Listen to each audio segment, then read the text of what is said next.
Vichr v Česku udeřil ve 2 vlnách. Odnášel střechy, padající stromy ničily auta, větve zasáhly třeba i 2 děti na hřišti v pražských Klánovicích. Preventivně se uzavíraly některé školy i parky.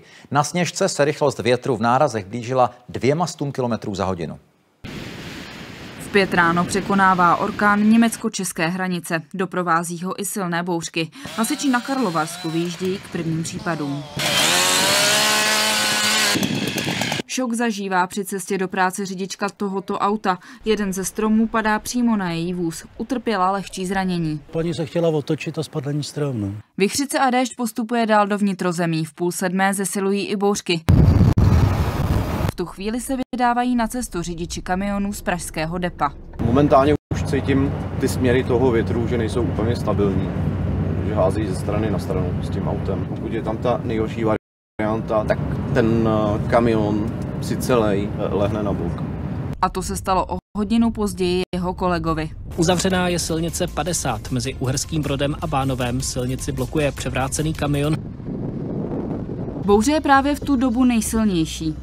Mami, padají kroupiny. Přes jednotlivá města a obce prochází během desítek minut. Nechává za sebou citelné škody. Třeba tady v Kladně vítr posunuje střechu z rekonstruovaného domu o 2 metry. Spoušť likvidují hasiči několik hodin. Po 8 hodině je Vichřice na polovině území. Na víc než 30 místech se v jednu chvíli zastavují vlaky. Popadané stromy ochromily dopravu na železnici v jižních Čechách. Z Českých Budějovic nejezdí vlaky na Prahu, Brno, České Velenice ani Plzeň.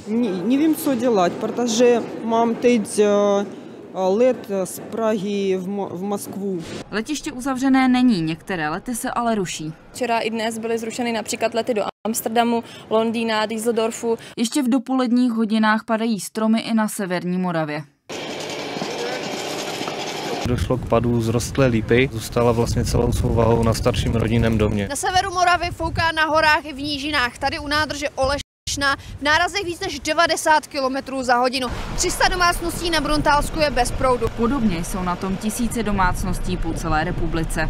Výpadek proudu ovlivnil i chod Semilské nemocnice, musela fungovat v omezeném režimu. Kvůli silnému větru dnes zůstalo pro všechny žáky uzavřené také gymnázium Jiřího Ortena v Kutné Hoře. Důvod rozsáhlá rekonstrukce a lešení, které je obehnané po obvodu budovy. Dalo se důvodně předpokládat, že by mohlo něco odlítnout. Odpoledne Vichřice udeřila podruhé.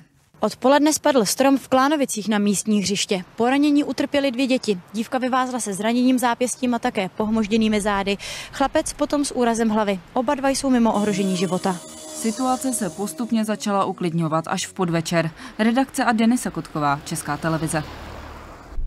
První oběť má orkán i v Česku. Smrtelná nehoda na Sokolovsku